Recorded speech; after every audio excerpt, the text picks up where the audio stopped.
رہے بے خوف بغداد سے. اور اس بات کا معاہدہ بغداد کے بیابان میں ایام برج میں 25 سال کے مجاہدات میں رب نے کر ہی لیا.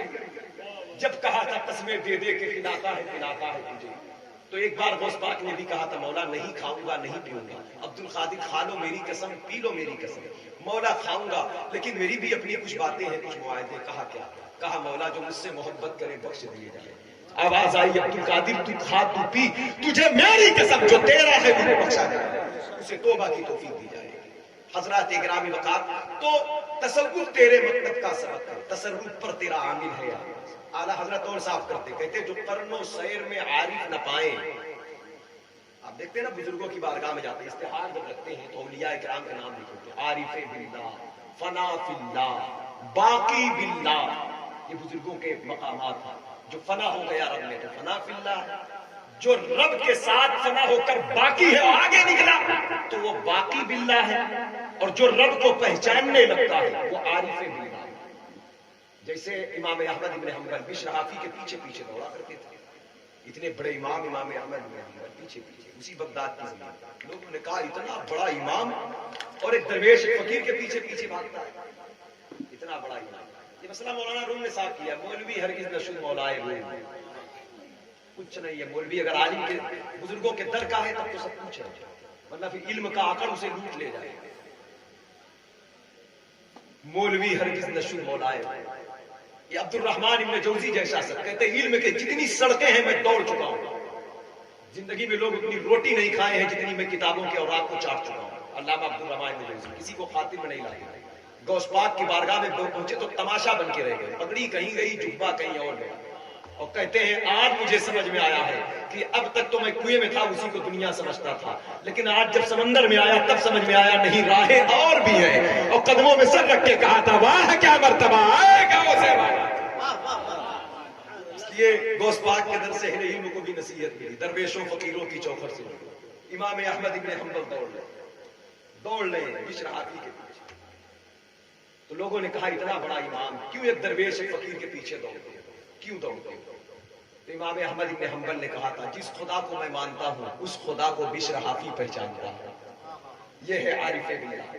جو قرن و سیر میں عارف نہ پائیں, عبادت ریاضت مجاہدات, بشر حافی ہے کون؟ اتنا بڑا مقام ان کا کہ جانور جن کی راہوں کا احترام کرے, پائخانہ پیشاب نہ کرے. ایک خاتون آ گئی امام احمد ابن حنبل کے پاس مسئلہ پوچھنے. کہا حضور ایک مسئلہ بتا دیں. کہا کون سا مسئلہ؟ کہا میرے گھر کے قریب سے کچھ لوگوں کی سواریاں گزرتی, قندیلیں لیے ہوتے, روشنی ہوتی, ان کی روشنی میرے مکان کے چھت پہ آ جاتی ہے, میں اس سے کچھ فائدہ اٹھا سکتی ہوں؟ بشر حافی وہ امام احمد ابن حنبل کہتے خاتون تم ہو کون؟ تو خاتون نے کہا کہ سائل کا نام گاؤں پتہ حسب نسب نہیں پوچھا جاتا, سوال کا جواب دیا جائے. امام احمد ابن حنبل نے کہا سائل کا سوال بتا رہا ہے کہ کسی بڑے گھرانے سے تعلق ہے. بڑے گھرانے جب اہل علم کہیں, اہل تقویٰ کہیں, اہل طریقت کہیں, اہل شریعت کہیں تو مال مراد نہیں ہے, پرہیزگاری تقویٰ مراد. کہا کسی بڑے لوگ سے تعلق ہے. تو کہا حضور سائل کے سوال کا جواب دیا جائے. کہا پہلے پتہ بتایا جائے, ہو کون, کس گھر خاندان کی ہو, کس کی بیٹی ہو, کس کی بہن. کہا سوال کا جواب دیا. کہا جواب اس وقت تک نہیں دیا گیا جب تک جانوں نہ کہ ہو. تو اس نے کہا حضور گستاخی معاف ہو, جب پوچھتے ہیں تو بتاتی ہوں. بشر حافی کی بہن ہے. بیٹھے تھے اٹھ کر کھڑے ہو گئے. کہا بشر حافی کی بہن ہو؟ کہا ہاں بشر حافی کی بہن ہے. تو کہا معاف کرو محترمہ تمہارے لیے جائز نہیں ہے. یہ اسلام ہے, جس کا پایا کھا لیا, جس کا پایا لوٹ لیا, نہ پڑوسی کا خیال نہ رشتہ دار کا. جس باغ میں گئے توڑے کھائے. کسی کے نیم کے پیڑ کا تنکا بھی لیا کرو دانت کے خلال کے لیے تو اس سے اجازت لیا کرو. یہ سچا دین ہے اسلام. پرہیزگاری اختیار, تقویٰ اختیار. کہا تمہارے لیے جائز نہیں ہے, اور کوئی عورت ہوتی تو کہتا جائز ہے. کہا اوروں کے لیے جائز, میرے لیے ناجائز کیوں ہے؟ جواب دیا امام احمد ابن حنبل نے تمہارا بھائی بشر حافی بہت بڑا متقی پرہیزگار ہے. جس کا بھائی اتنا اعلیٰ پیمانے کا تقویٰ رکھتا ہو اس کی بہن کو میں کب اجازت دے سکتا ہوں بغیر اجازت کسی سے؟ حضرات گرامی پتہ کیا چلا, گھر میں اگر ایک فرد بھی متقی ہوتا ہے تو اس کی برکتیں بہن کو بھی ملتی ہے, بیوی کو بھی, بھائی کو بھی, رشتے دار. اس لیے حضرات گرامی تو عارف وہ ہوتا ہے بشر حافی. جو قرنوں سیر میں عارف نہ پائیں، پہچانو مقام غوثیت کو. اعلیٰ حضرت کہتے ہیں وہ تیری پہلی ہی منزل ہے. امی بغداد جاؤں گا. بیٹا کیا کرنے؟ تو کہا پڑھنے. لیکن میں کہتا ہوں غوث پاک کہتے ہیں بغداد جاؤں گا. جس بغداد کو 400 برسوں سے اللہ والوں نے سجایا، 40 برسوں میں ظالموں نے لوٹ لیا، میں اسلام کو زندگی دینے لگا. بغداد آئے، 7 سال تک علماء مشائخ کی بارگاہ میں رہے. اس دور میں جنگل بیابان کی طرف گئے. 25 سال تک عراق کے جنگلوں میں رہے. مباح چیزوں کو کھاتے رہے، درخت کی پتیاں، گھاس پھوس. اس کے بعد پھر بغداد شریف میں پلٹے. اللہ کے حبیب صلی اللہ علیہ وسلم اور خدا کے حکم سے بغداد شریف میں آپ کا ممبر تھا. غوث پاک کہنے لگے نانا جان میں خطاب کیسے کروں گا، میں اجمی شخص ہوں. کہا بیٹا بولو. کہا نانا جان میں کیسے بولوں گا؟ جو کتب ہے، جو ولی ہے، قطب القطاب ہے، جو سید الہنس، جو قطب شیخ الہنس بھی ہیں، جن بھی ہیں، قطب ملائکہ بھی ہے، زمین و آسمان کے کتب ہے. نہ آپ کا مصر ہے، نہ آپ کا ثانی ہے، نہ آپ جیسا ولی کب پیدا ہوگا، نہ اب پیدا ہوگا، نہ قیامت تک ہوگا. پھر کیوں کہتے نانا جان کیسے بولوں گا؟ بات دراصل یہ ہے کہ ظاہر سی بات ہے جب بڑی شخصیتیں خطاب کرتی ہیں تو بڑے لوگ سننے آتے ہیں. جب بڑے لوگ بولتے ہیں تو بڑے لوگ سننے آتے ہیں. جب غوث پاک بولیں گے تو جو موجود ہیں وہ تو آئیں گے، جو گزر چکے ہیں وہ بھی آئیں گے. اولیاء آئیں گے، انبیاء آئیں گے، مرسل آئیں گے. اعلیٰ حضرت بولے ولی آئے، مرسل آئے، خود حضور آئے. ولی آئے، مرسل یعنی رسول آئے، ولی آئے، مرسل آئے، خود حضور آئے. وہ تیرے واس کی محفل ہے آقا. یعنی ولی بھی آئیں گے جو آپ سے پہلے گزرے، نبی بھی آئیں گے. آخر کب کیسے ہوگا؟ جب نبی آئیں گے. سرکار کہتے بیٹا میں لعاب ڈالنا ہوں ساتھ میں. جب میرے لعاب کا فیض غالب ہوگا تو تیری بات سن کر انبیاء حیرت زدہ ہوں گے. علی 6 بار تو لعاب ڈال، جب تیرے لعاب کا فیض غالب ہوگا تو ولی حیرت زدہ. حضرات گرامی وقار، کیونکہ علم علی علم نبی کا وارث ہے. غوث اعظم ولی آئے، مرسل آئے، خود حضور آئے، وہ تیرے واس کی محفل ہے آگے. اب سنے میں گزرنے والا ہوں، توجہ سے. 33 سال خطاب فرمایا، ہفتے میں 3 تقریر کرتے ہیں. اللہ کا شکر ہے غوث پاک کی عطا سے میں نے اس مقام کو دیکھا ہے جہاں غوث پاک کا منبر لگتا تھا، اور آج بھی اس کی رونقیں روحانی ہے. جب یہ ذکر کرتا ہوں تو ذہن وہی ہوتا ہے. اللہ سب کو بغداد دے، آپ کے قدموں کے صدقے مجھے پھر بغداد پہنچا دے. یہی آرزو ہے کہ روزے پہ تیرے معلوم آخری ہچکیاں. حضرات گرامی وقار، سرکار بڑے پیر غوث اعظم دستگیر رضی اللہ عنہ ہفتے میں 3 تقریر کرتے ہیں. بدھ کو، سنیچر کو، دوشنبہ. 70 ہزار کا مجمع. ملا علی قاری تقریر الخواطر فی مناقب عبد القادر میں لکھتے ہیں، کہتے ہیں تقریر کرتے کرتے جب غوث پاک ایک نگاہ اٹھاتے تو 400 سے لے کر 4000 تک لوگ اللہ کے ولی بنے. اور جب غوث پاک خدا کے عذاب، قہر و غضب کی بات کرتے سرکار غوث اعظم، تو 70 لوگوں کے جنازے اٹھ جاتے محفل سے. چور آتے، ڈاکو آتے، وحسن آتے، برے آتے، اچھے بن کر جاتے. 41 برس تک فتوے دیا، بغداد شریف میں پڑھایا. 13 سبجیکٹ پر کتاب پڑھاتے تھے آپ. قرآن کی آیت کو 40 طریقے سے تفسیر بیان کرتے.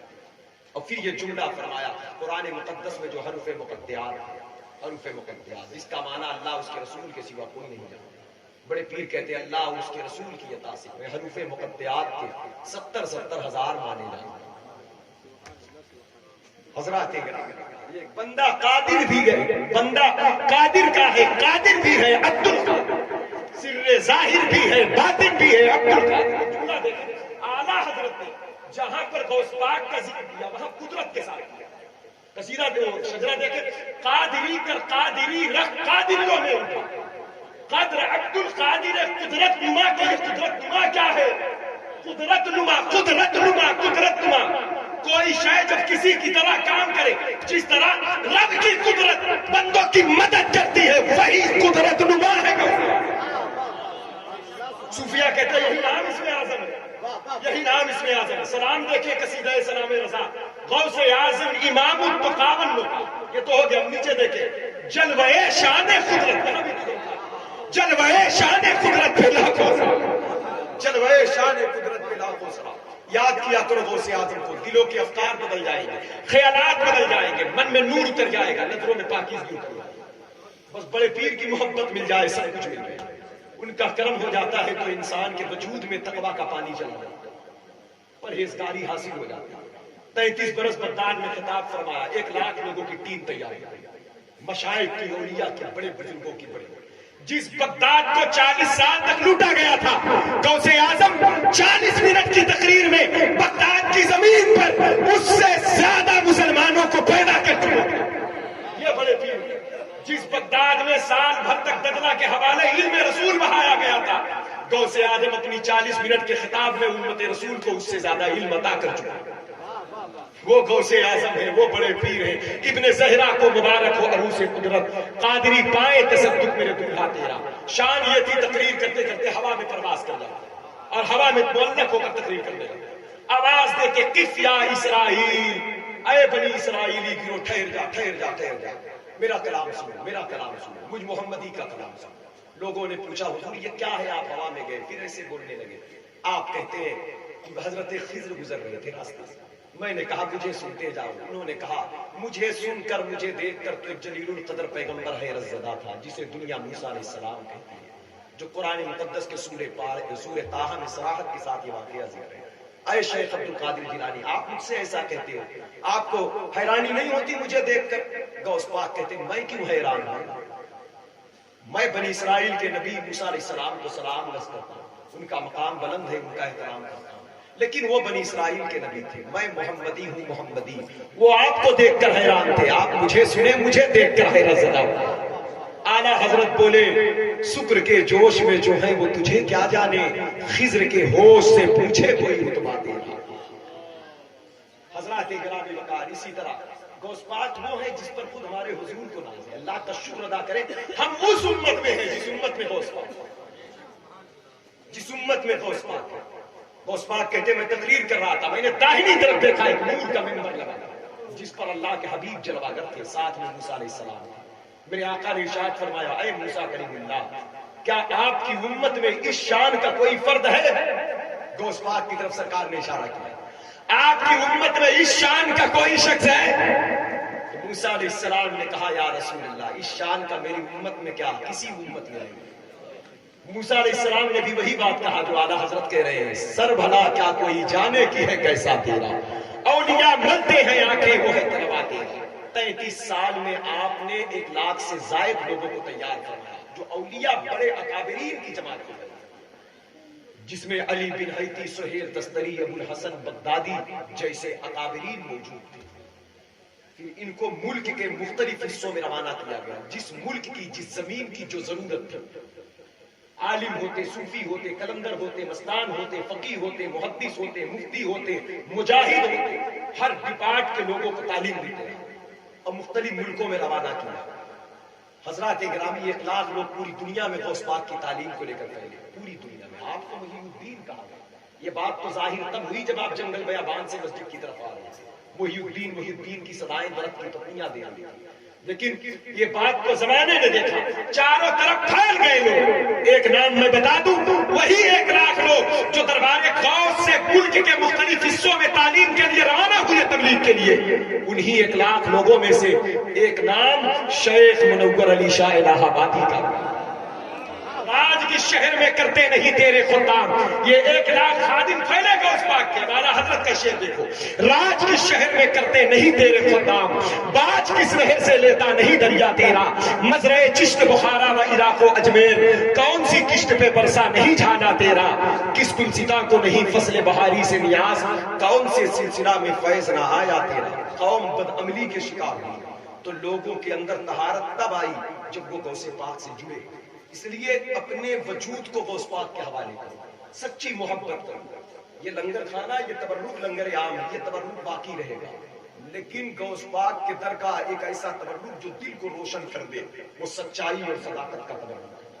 جو آپ کی والدہ نے کہا تھا بیٹے سچ بولنا، ہم نے کہا یا مخدومہ، اے امام حسین کی لاڈلی بیٹی، آپ کا بیٹا تو خاندانی سچا ہے۔ پھر سچ بولنے کی تلقین کی، آواز آئی سیدہ فاطمہ کی بیٹی ہوں، میں دیکھ رہی ہوں قیامت تک میرے بیٹے کے قدم سے کروڑوں لوگ جڑیں گے، کروڑوں لوگ وابستہ ہوں گے۔ میں نے بذریعہ اپنے بیٹے شیخ عبد القادر جیلانی کے دنیا کے کروڑوں بیٹوں تک یہ پیغام پہنچایا ہے کہ اے بیٹو سچ بولو، کیونکہ سچائی، صداقت یہ اسلام کا اہم ترین اصول ہے، جس کی بدولت اسلام کائنات میں سورج سے زیادہ روشن ہوا اور غوث پاک اس بات کو آگے بڑھاتے، سچ بولا کرو، یہ صفت اولیاء، اپنی زبان کو جھوٹ اور غیبت سے بچا لو اور اپنے قلب کو حسد اور تکبر سے بچا لو۔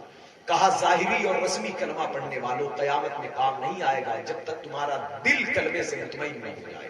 کہا جب زبان کی صداقت یہ ہے کہ بندہ کلمہ پڑھے تو جھوٹ اور غیبت سے بچا لے، اور دل کا ایمان یہ ہے کہ اسلام داخل ہو قلب کے اندر تو قلب کے اندر سے حسد اور تکبر زائل ہو، اور کہا اپنے دل کو اسلام کے حوالے۔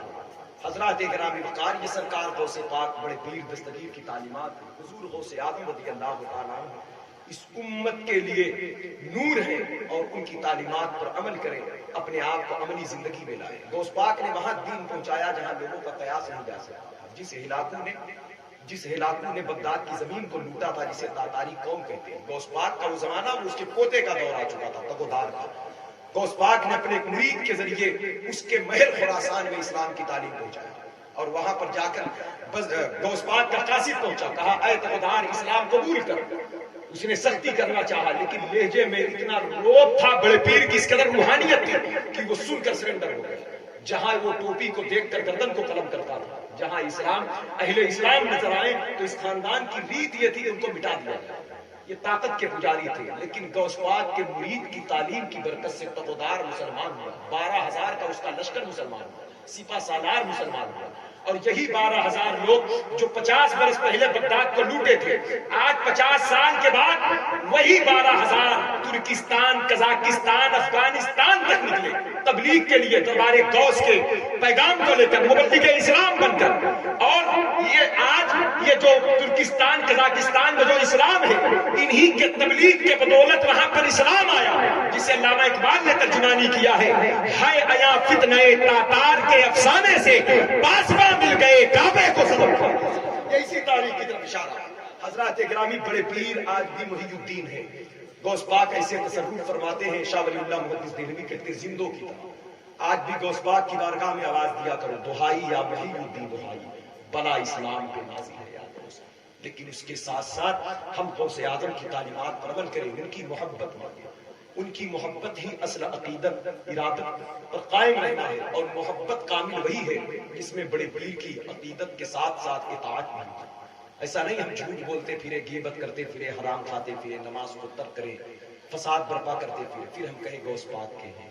حضرات گرامی وقار، یہ تو وہی ہو گیا جو غوث پاک نے کہا کہ حضرات گرامی غوث پاک اپنی تقریروں میں کہتے تھے تم محفل میں مسلمان ہو، خلوت میں مسلمان ہو۔ غوث پاک کہتے تھے تم جلوت میں مسلمان ہو، تم خلوت میں مسلمان ہو، تم سماج میں مسلمان ہو، تنہائی میں مسلمان ہو، تم اپنے معاشرے میں مسلمان ہو، لیکن اند اللہ مسلمان ہو۔ کہتے تم ظاہر میں مسلمان ہو، تم باطن میں۔ کیا وجہ تھی؟ کہا جب انسان جلوت و خلوت میں، ظاہر و باطن میں ہر لمحہ مسلمان ہوگا تو جہاں بھی ہوگا وہ خدا سے ڈرتا ہے۔ اس لیے لوگوں کے سامنے تو ہم اچھے ہیں، اور تنہائی میں ہمارے کام وہ ہو گئے جو غیر اسلام کے۔ اس لیے اپنا ظاہر بھی مومن بناؤ، باطن بھی مومن بناؤ، جسم کو مسلمان بناؤ، قلب کو مسلمان بناؤ۔ کلمے کی برکتیں روح تک اترے، قلب تک اترے، تاکہ اللہ رب العزت قیامت کے دن ہمیں انعام عطا کرے، اکرام عطا کرے، برکتیں عطا کرے۔ اللہ رب العزت کی بارگاہ میں دعا ہے اللہ تعالیٰ غوث پاک کے دربار کا فیض عطا فرمائے، دربار غوثیت کے فیضان میں مالا مال فرمائے، غوث پاک کے غلاموں میں، مریدوں میں قبول فرمائے۔ میری زندگی کا مقصد تیرا نام غوث اعظم، اسی نام نے بنایا میرا کام غوث اعظم، یہی ہے میرا وظیفہ، یہی ہے میرا طریقہ، میری صبح غوث اعظم، میری شام غوث اعظم۔